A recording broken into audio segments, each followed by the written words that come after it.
sure we follow where those deer went in and squirt the back edge of that so we don't skyline ourselves.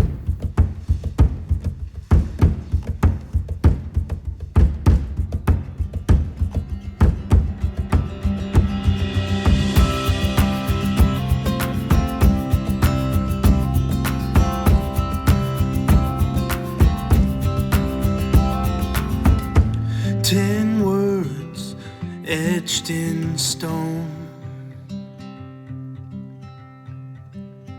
once were spoken, now hardly known. Got a good look at them, but too far away, so hopefully. 10 words, ancient and true.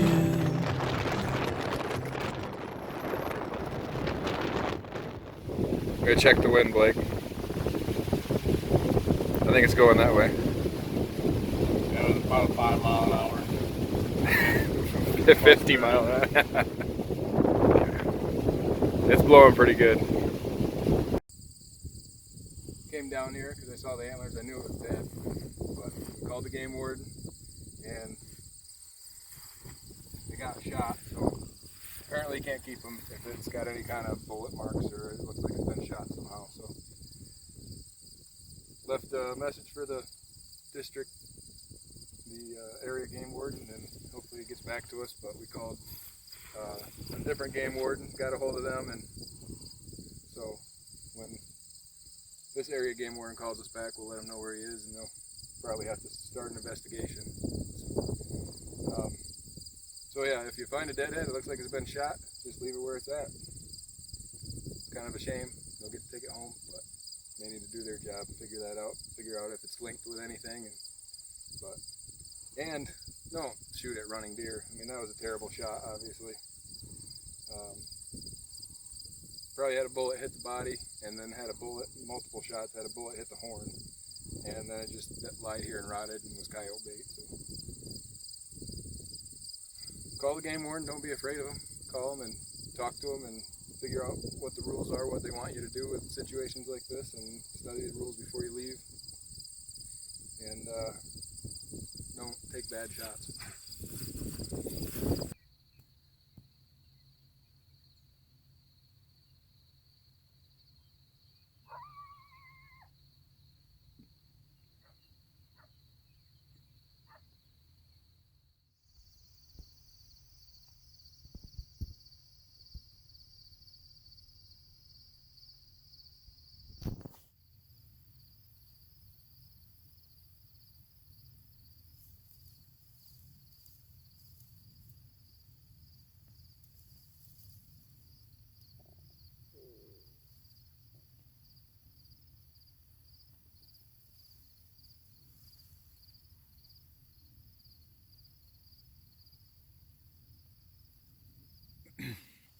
So I'm sitting here glassing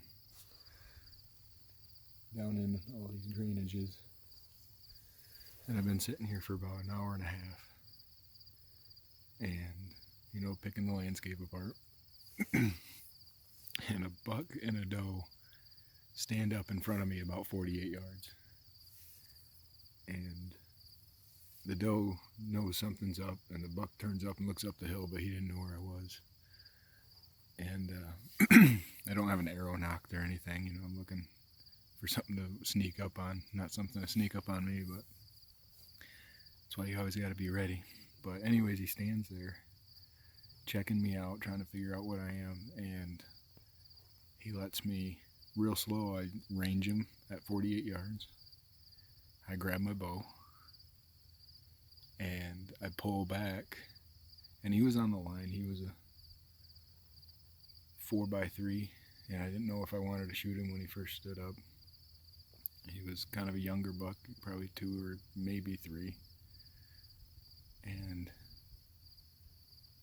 I get drawn back on him, and he turns broadside, and just something wasn't right. A 48-yard shot on a spooked animal. He knew something was up. I didn't want to let it go and wound him, so I decided not to shoot. But what a cool experience. I hope not shooting was the right decision. I'm not regretting it on the last day, but that was a lot of fun. So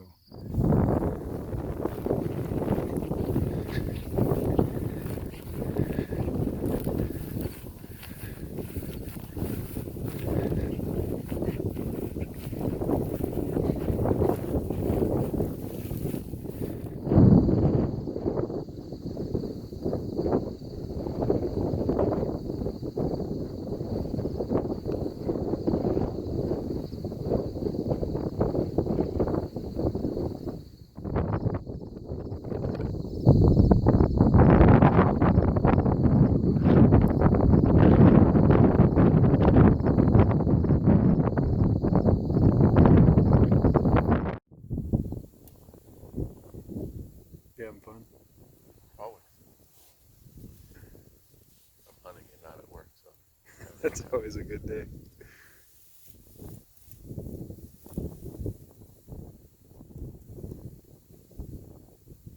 We're definitely up and moving this morning. So, 7 hours. That one out there would make 8.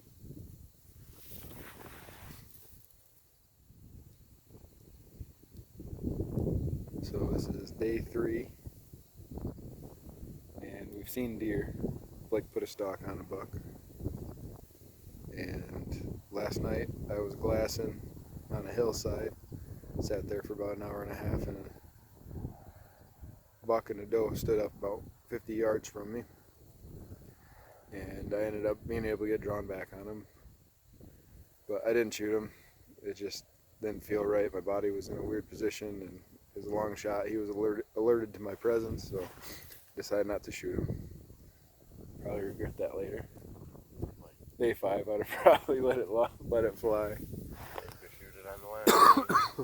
Shoot it on the first day. Yep. But No, still plenty of time to hunt. yeah, And we're not after monsters. it was more the shot circumstances Right. than the fact that it was not the biggest buck. But You want to make sure you put a good shot on it. You have big country out here, a lot of rolling hills, and easily disappears, especially if you get a marginal shot and no blood. Look for hours and never can find anything. Right. Hide in little holes and stuff.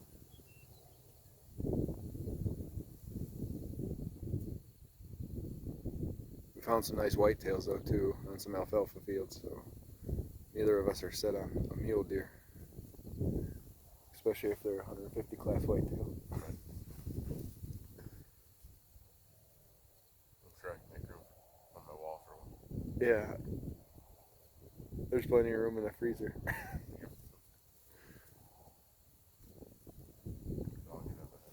If you're ever hunting in Nebraska, these things are your worst enemy. It doesn't matter what you're wearing; it pokes you. You think cactus would be the worst? Especially if you lay on them or put your hands on them when you're crawling under things. Devil plants, long pokies. Sandburrs. Watch out for the long pokies. Yeah, and sandburrs. Get Get in your side. Last spot. Or the first day we had covered in.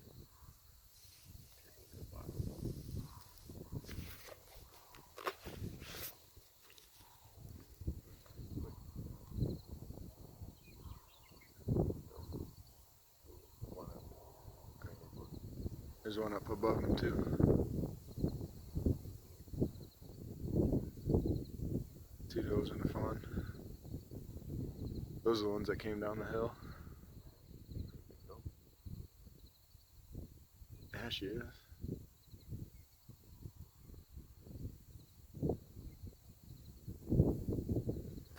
Let them move off.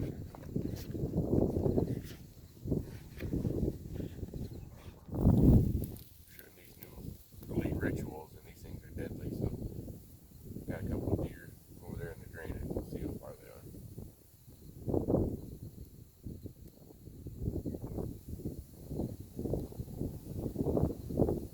Farther than the rangefinder. Not even range.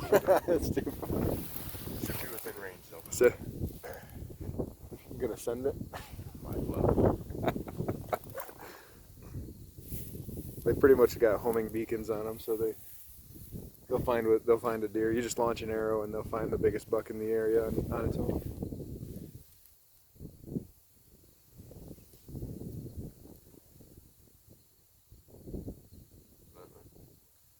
Really good bows. We were pretty happy with them. Yeah, they shoot nice. Shoot nice, good customer service. We had them sent to our dealer, Jay Sporting Goods there in Clare. Guys there set them up for us, did a really good job. Haven't had any issues with them since we got them. Shoot 60 and played around with 80 yards, but definitely gotta shoot that in the wind. It's If you need it's a bow, nice. I'd definitely shoot an elite when you're looking. It's nice to know when it's in range that your bow isn't what's gonna make you miss. The equipment's better shooters than we are. Yeah, it shoots better than I do, so it's good to have that confidence. Yep. And that's just finding one and getting in range. Well, I guess. You're shooting elite. A year ago, you shot that night. Yeah. In Kansas. Yeah, I would have shot him. Or shot at him. Again, it's not the bow that misses.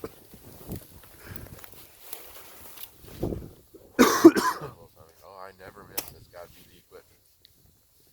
Oh no. Well, Yeah. it went off like it was supposed to, and it was probably you.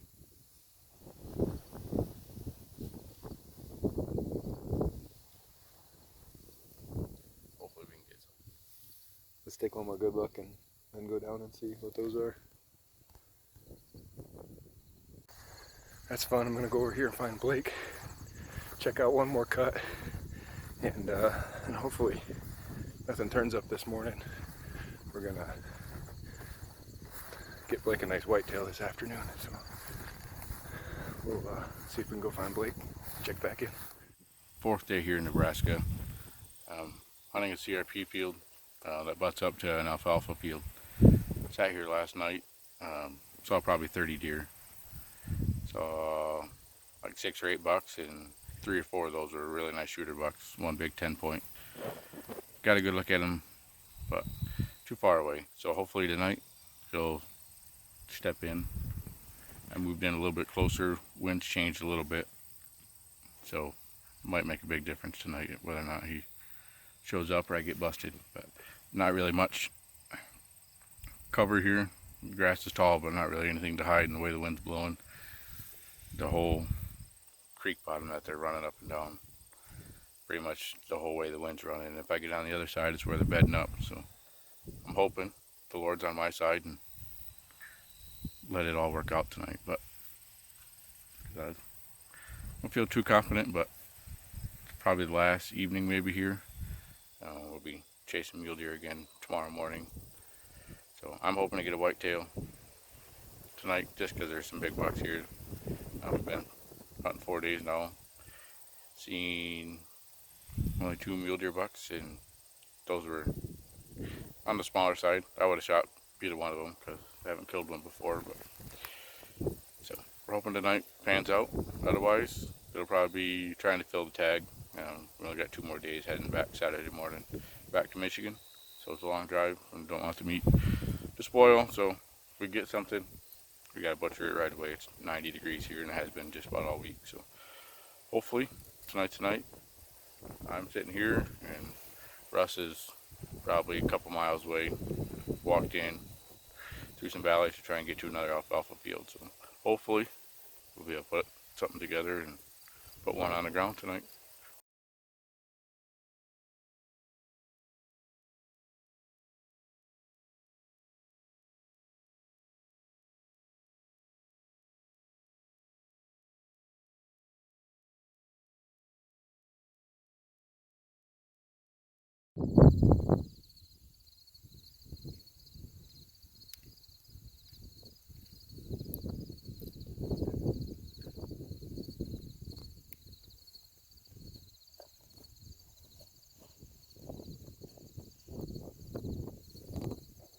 Can you zoom in on my phone? Can you zoom in on my phone?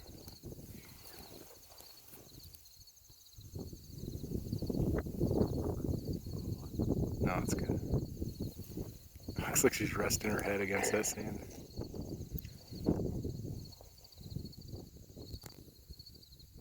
pretty sure that's what she's doing. She's taking a nap against the sand.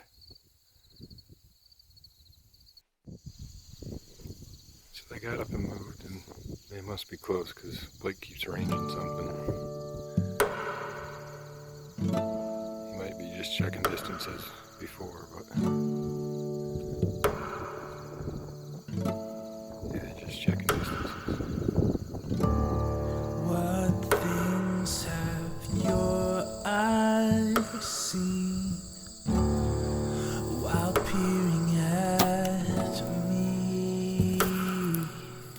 And I know it's not kind to question your motivation, but if you don't mind, would you throw me a line?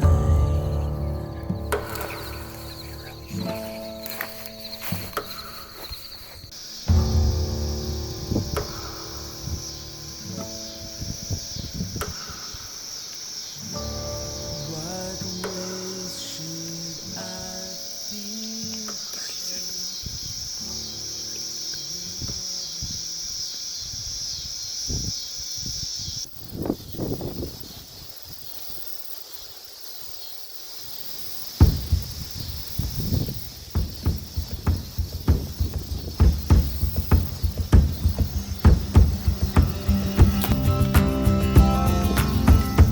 Ten words etched in stone,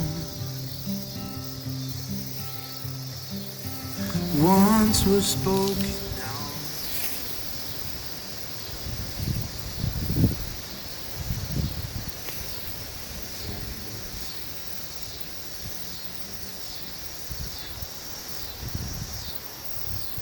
That's a good shot. I wasn't going to shoot him, but everything worked out perfect.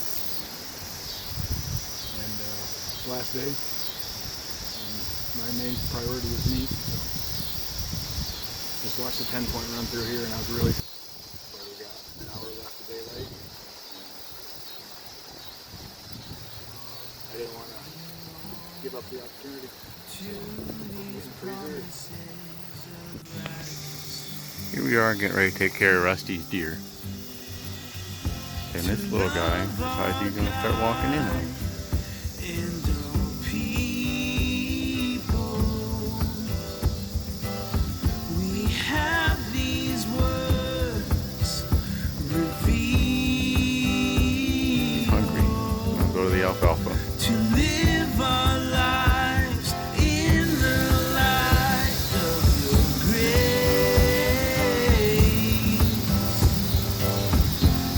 10 words with Alive deer? our hearts Dead one.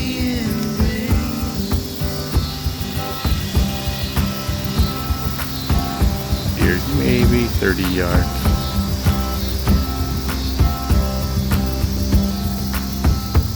Ten words. What happens when you're downwind of them? Have no idea you're there. I wonder why do we even bother? 10 words from the mouth of our God. We may fall short, but we still have the holy bond. They are calling us to love our God and our neighbor. We are holding on to these promises of righteousness. To love